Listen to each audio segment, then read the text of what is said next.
A vida íntima de Nosso Senhor Jesus Cristo, revelada à Abadesa Maria Cecília Bage, capítulo 9, tomo 3. Continuação. Os transuentes o óleo. Encontrei depois e fui visto nessa caminhada por muitos que me olhavam com gosto e admiração, não só porque descobriam em meu rosto rara beleza e majestade, mas ainda admirável atração, de modo que os ânimos de quantos me olhavam sentiam-se muito fortemente inclinados ao afeto para comigo. A minha presença, no entanto, produzia efeitos diferentes nas almas. As que estavam em graça sentiam-se atraídas por amor veemente e sincero para comigo e por reverência e submissão à minha pessoa. Não entendiam, porém, de onde provinham estes efeitos e acreditavam procederem da beleza da minha fisionomia e da graça de toda a minha pessoa. Por isso aproximavam-se de minha querida mãe, chamando-a afortunada por possuir tal filho, embora se sentissem muito atraídos pelo afeto e amor para comigo. Nenhum teve, contudo, a ousadia de aproximar-se de mim para fazer-me aquelas demonstrações que o amor costuma causar, porque o amor que minha pessoa inseria nos corações era um amor cordial e simultaneamente reverencial. Por essa razão ficavam muito mais admirados enquanto descobriam em mim a admirável atração e ao mesmo tempo a reverência que para comigo sentiam em si mesmos. Suplicavam ao Pai que lhes acrescentasse na alma nova graça e luzes particulares para desejarem com maior ardor a vinda do Messias, poderem perceber a plenitude dos tempos e que já chegara a hora de obterem o que tanto almejavam. O Pai dava a graça e as luzes às almas que se disporem à fé e ao reconhecimento de minha pessoa, quando a eles me manifestasse abertamente. Com isso, o espírito deles ficava muito confortado e confirmado na promessa de minha vinda ao mundo, e com estes bons efeitos inflamavam-se de amor a meu Pai e do desejo de servi-lo com toda a perfeição e do anelo de ver-me e servir-me a mim, seu dileto filho e Messias prometido.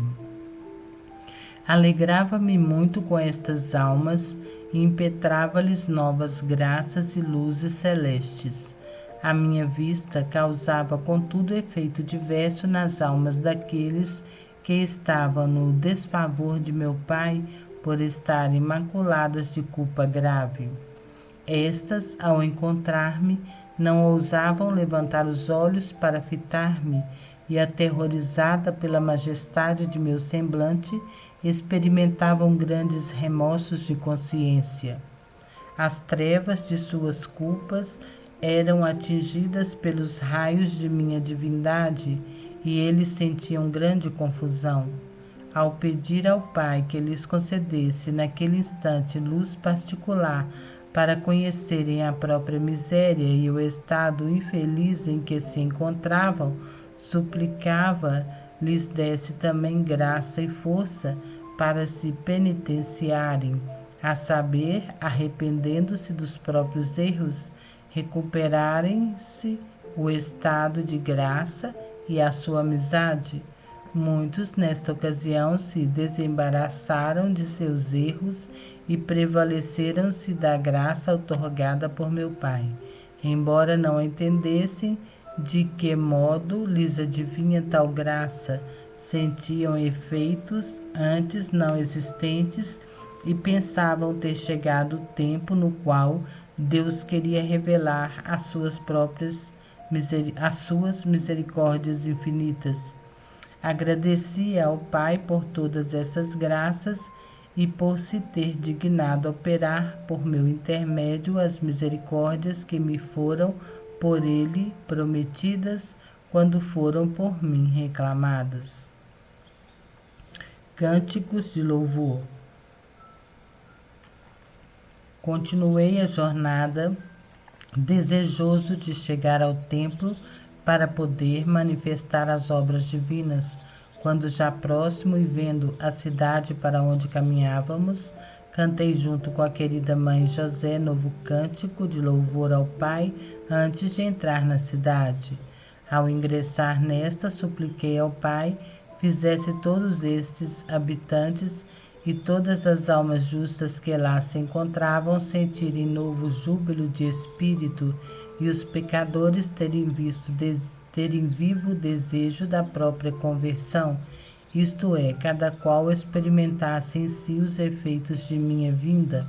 Meu Pai fê-lo prontamente e todas as almas justas se inflamaram de vivo desejo da vinda do Messias prometido e apresentavam ardente súplica ao Pai.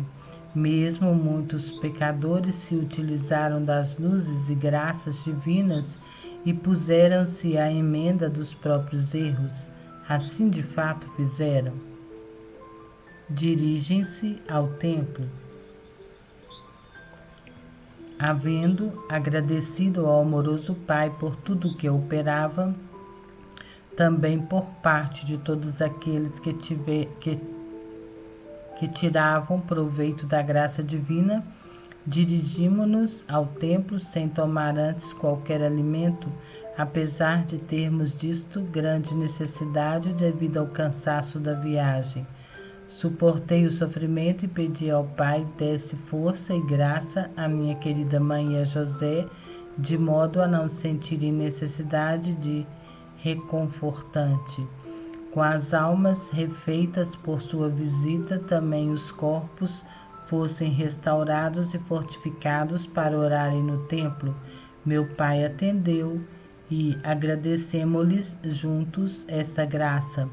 Depois supliquei fizesse favor semelhante a todos aqueles que, atraídos pelo Divino Espírito, dirigem-se ao templo e, afatigando-se e sofrendo bastante para irem adorá-lo em lugares santificados por minha presença, quase nada têm com que se refazerem. Digne-se conceder às almas nova graça e aos corpos nova força e ânimo, a fim de não sentirem tanto padecimento e a consolação espiritual lhes sirva ainda de restauração corporal. O Pai prometeu fazê-lo como efetivamente o realizou e vai realizando em favor de tantos de seus servos. Agradeci-lhe ainda por isso, por parte de todos os que haveriam de receber tal graça. No templo. Tendo ingressado no templo, prostramo-nos juntos por terra para adorar o Pai, como já costumávamos fazer todas as vezes que lá me levavam minha querida mãe José, seu esposo. Embora quando lá estava, meu Pai sempre operasse grandes misericórdias para com o seu povo, desta vez, contudo, foram maiores e em maior abundância, por ser a primeira vez que aí demonstrei minha celestial doutrina e sabedoria divina. Tendo adorado o Pai, disse-lhe: Eis meu divino Pai, vim ao templo para cumprir a tua vontade. Peço-te, portanto, te dignes cumprir os desejos de meu coração, que tendem somente à tua maior glória e o proveito de meus irmãos. Dá-me ânimo, virtude e forças para manifestar as tuas obras divinas, tornar conhecidas de todas as tuas misericórdias e revelar a minha vinda ao mundo. Neste meu humilde pedido agradou ao Pai, porque, sendo eu a própria sabedoria, humilhei-me diante dele como criatura vil e necessitada de sua divina ajuda, e disse-me com grande amor: Tu és o meu filho amado, no qual ponho as minhas complacências. Todos os tesouros de minha sabedoria e ciência estão depositados em ti. Por isso, quem te ouvir há de te engrandecer, louvar e exaltar todo admirado de tua sabedoria, graça e doutrina celestial. Agradeci ao Pai a resposta amorosa e pedi-lhe por esta complacência que tinha em mim e por meu humilde pedido se dignasse conceder a todos os meus irmãos sentimento humilde e modesto a respeito de si mesmos, principalmente aos dotados de sabedoria e doutrina, para reconhecerem claramente que tudo é comunicado pelo Pai e por mais que lhes pareça haverem adquirido a virtude pelas próprias fadigas, sem a ajuda e a graça de meu Pai, nada teriam podido aprender. Por isso, cada um reconheça provir a sua virtude da graça de Deus e, como tal, sirva-se dela para sua honra e glória. Ofereci ainda ao Pai aquela minha adoração, reverência e homenagem, em suplência pelas irreverências que todos os meus irmãos cometem no templo. Vi naquele instante todas aquelas ofensas que meu Pai devia receber nos templos sagrados e como estes deviam ser profanados pela iniquidade das criaturas. Foi tamanho o ressentimento e a dor que senti por essa razão, que dos olhos me correram as lágrimas, as quais ofereci ao Pai em satisfação por todas as ofensas que nos lugares sagrados lhe infligiriam, não só os maus cristãos, mas ainda aqueles mesmos dedicados ao seu culto e serviço. Como foi intensa a dor que senti por isso! Jamais o entenderá a mente humana. Se não fosse a minha divindade a me sustentar, haveria morrido de pura dor.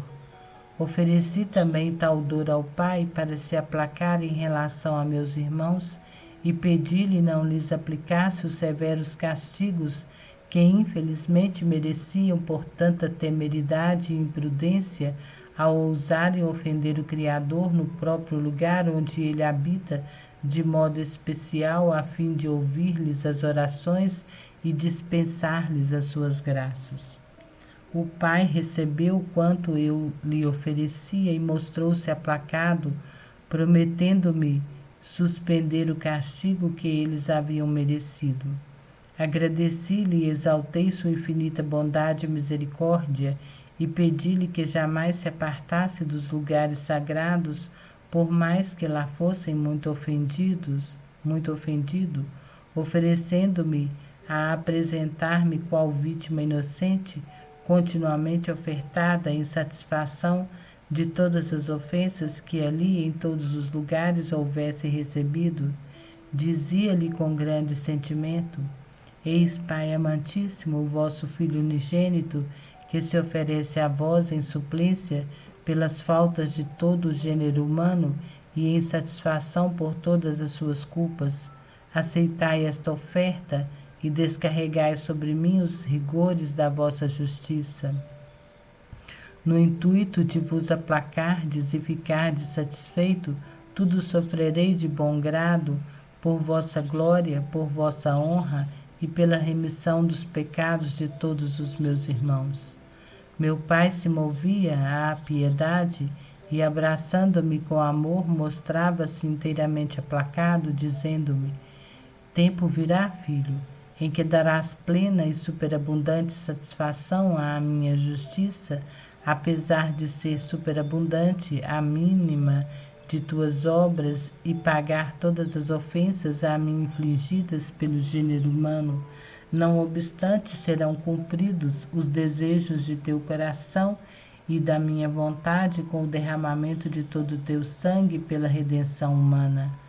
Alegrava-me muito com isso e oferecia-me de novo ao Pai, pedindo-lhe fizesse chegar logo a hora almejada, na qual pudesse tornar conhecido ao mundo todo o amor infinito que dedicava meu Pai, ao querer satisfazer plenamente a sua justiça, também o amor que devotava ao gênero humano, dando por ele o sangue e a vida, e quanto havia em mim, tudo serviria para o seu resgate e para merecer-lhe a glória eterna.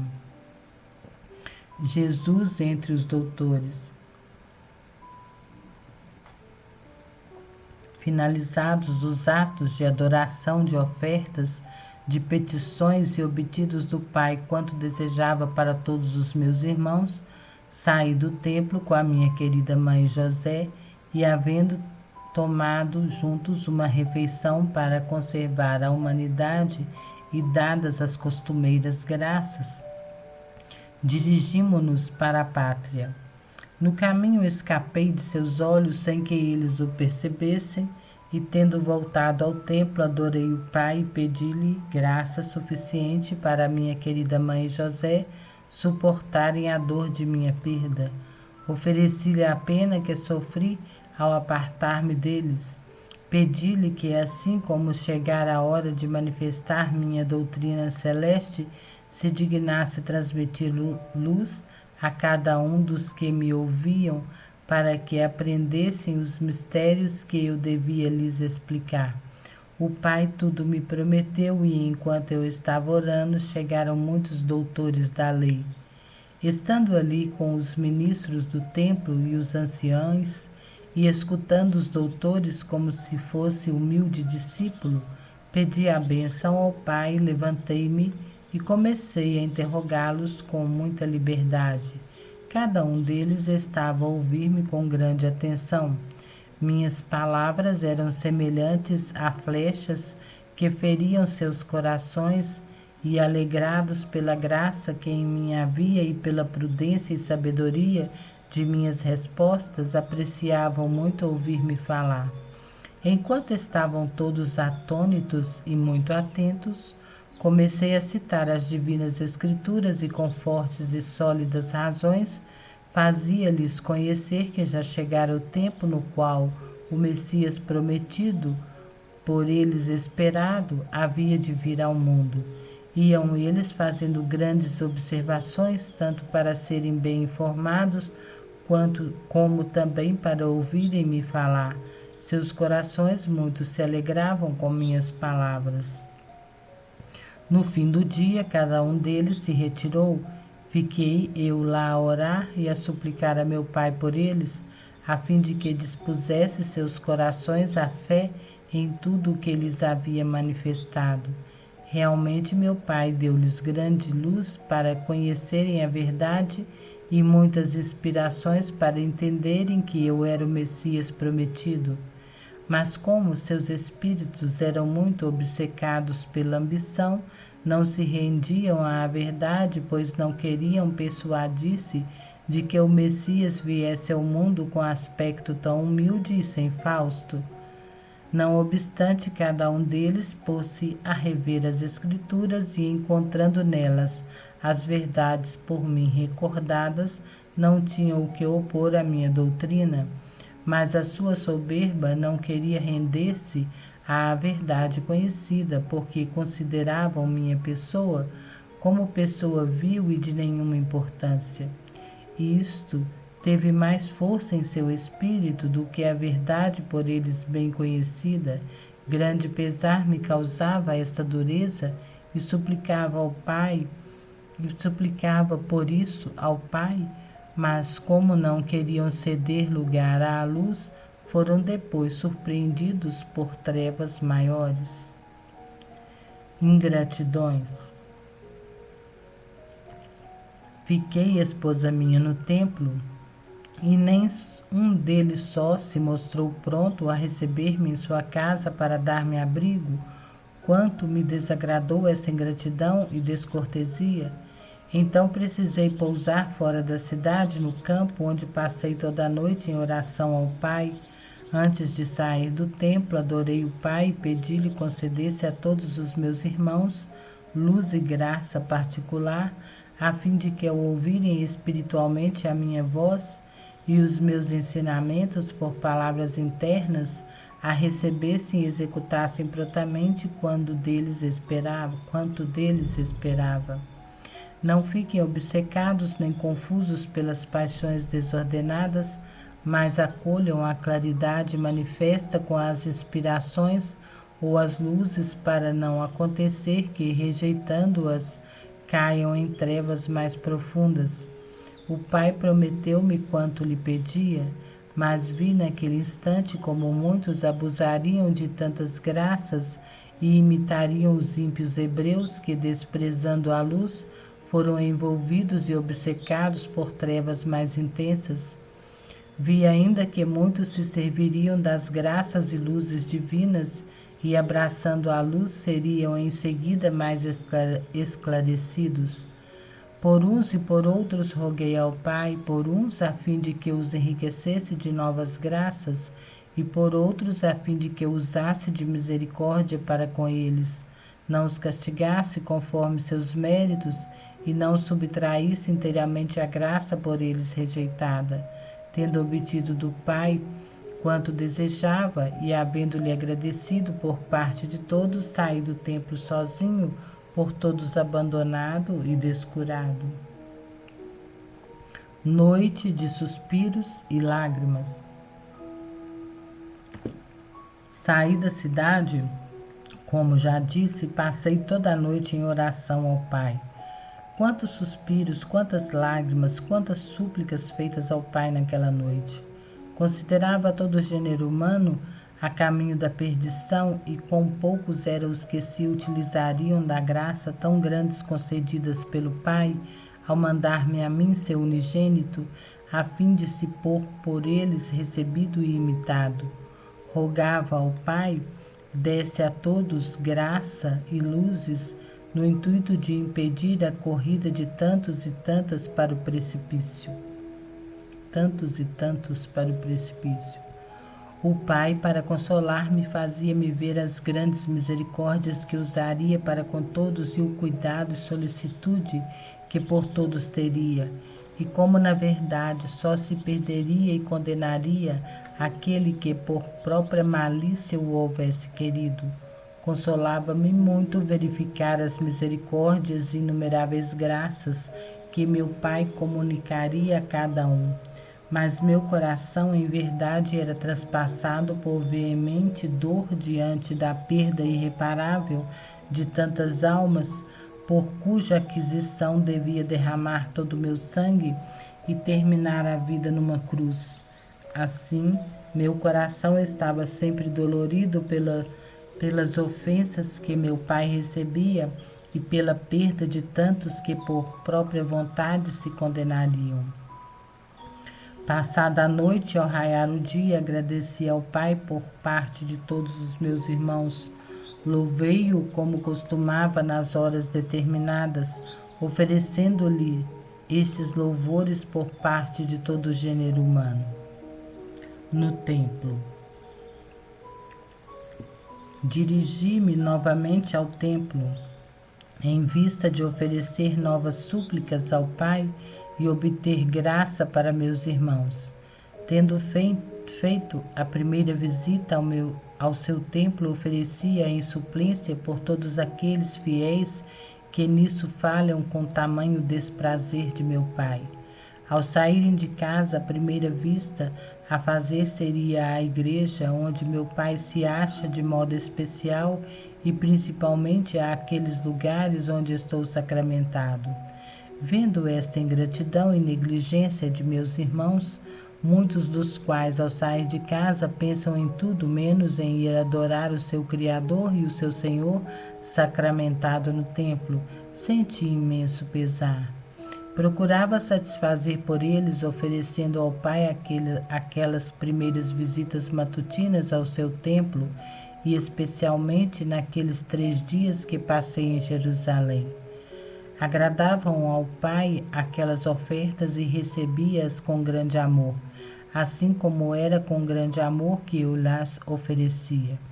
Pedi-lhe que, em virtude daquelas ofertas, a ele tão grata, se dignasse inspirar ao coração de todos os meus irmãos um sentimento de verdadeira devoção aos templos sagrados e verdadeira solicitude de irem lá frequentemente adorá-lo. Principalmente no começo do dia, as suas primeiras visitas fossem o seu templo. Essa súplica agradou ao Pai e prometeu-me dar a todos os fiéis quanto dele havia requerido, em vista de sua glória e do proveito deles. Vi efetivamente que muitos aproveitariam a graça e corresponderiam aos bons sentimentos. Ainda verifiquei que muitos abusariam em não omitir novas súplicas ao Pai, a fim de que a uns desse perseverança e a outros novas luzes e graças para se resolverem a corresponder às graças divinas e não desperdiçassem aquelas misericórdias que no fim lhes faltariam de uma vez em castigo à dureza e obstinação. Com as crianças. Terminadas as minhas preces e ofertas, saí do templo e, andando através da cidade por aqueles lugares mais desabitados, onde era menor o concurso do povo, suplicava ao Pai que santificasse os subúrbios atravessados por meus pés. Acompanhavam-me os pobres e principalmente as crianças de minha idade e de condição humilde, induzidos pelos atrativos e as maneiras suaves de minha pessoa, de bom grado procuravam a minha companhia e eu ensinava-lhes o modo de amar e servir a meu Pai, a conformidade e a vontade, a confiança em sua infinita misericórdia. Animava os pobres e exortava-os a contentarem-se com o estado no qual meu Pai os havia colocado, exortava os enfermos à paciência e conferia-lhes grande alívio e remédio a seus males. De fato, procurava de todos os modos ensinar e consolar a cada um dos necessitados. Tão grande gosto experimentavam ao ouvir-me que dispensavam qualquer outra refeição no dia em que me haviam ouvido falar, e suas almas ficavam muito consoladas. Estes pobres e simples eram os que me faziam companhia e com eles gostava de tratar. Muitos resolveram viver de modo perfeito, aprendendo os meus ensinamentos e pondo em prática quanto eu lhes havia ensinado. É desprezado.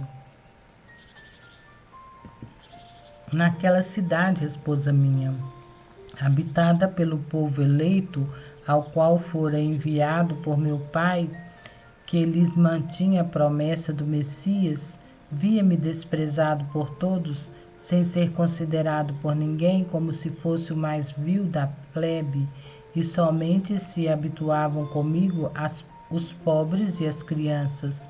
Sentia grande pena com a ingratidão e a cegueira daquele povo, mas apreciava muito minha humildade e abaixamento, pois todo o meu desejo consistia em ser considerado e tido por pessoa desprezível e de nenhum valor, porque viera ao mundo para confundir o Fausto, a vaidade e a soberba mundana. Oferecia ao Pai aquele abaixamento e abjeção, motivo porque ninguém me considerava e estimava. Eu o oferecia em desconto da vaidade soberba daqueles que, sendo ricos e bens de fortuna e estimados no mundo, desdenham tratar não só com os pobres, mas também com as pessoas que lhes são inferiores. Para confundir esta soberba mundana, na maioria dos casos, gostava de tratar sempre com pessoas humildes e abjetas, e com os simples, suplicava ao Pai desse a todos os grandes do mundo um sentimento humilde acerca de si mesmos, a fim de que, cientes de seu nada, se humilhassem diante do Criador, reconheçam que todo bem é proveniente dele e não desprezem os simples, os pobres e os humildes. O Pai me prometia quanto lhe pedia. Em verdade, não deixa de dar a todos sentimentos semelhantes, mas muitos cegos pelo fausto, a soberba, as paixões dominantes, não dão importância às luzes e sentimentos que lhe comunica meu Pai e ficam por aquelas sufocados, justamente como o grão no meio dos espinhos. Sentia com isso grande pesar. Consolava-me, contudo, por ver que alguns aproveitariam as luzes divinas e os bons sentimentos, imitar-me-iam e secundariam os desejos de meu coração, os quais consistiam em vê-los em tudo perfeitos e desprezadores da vaidade mundana e também de si mesmos. Agradecia por isso ao Pai e pedia-lhe dar-lhes de acréscimo sempre nova graça. Alegrava-me muito ao ver que as minhas súplicas e as graças que pedia ao Pai por meus irmãos produziam efeito, a saber, que o Pai me concedia quanto desejava e meus irmãos aproveitavam aquelas graças que eu lhes obtinha. Mas quando via que depois de alcançadas as graças abusariam destas e as desprezariam quanta pena sentia, tanto por ver a falta de correspondência às graças de meu Pai e frustrados os desejos de meu coração, como ainda por ficarem eles privados dos bens que eu, com tanto amor, lhes ia merecendo. Oferecia ao Pai consolação e pena e pedia-lhe que, em virtude dessas, não desistisse de conceder-me quanto eu lhe pedia, embora bem sabia que a muitos as graças seriam concedidas em vão. Não obstante, desejava que o mundo todo uma vez chegasse a conhecer, como de fato conhecerá, quanto fiz por ele junto ao Pai e quantas graças lhe mereci. Não há criatura alguma que, quando estiver diante de meu Pai, não reconhecerá ter sido cumulada de muitas e muitas graças por mim merecidas, enquanto vivi na terra entre os homens. Fiat.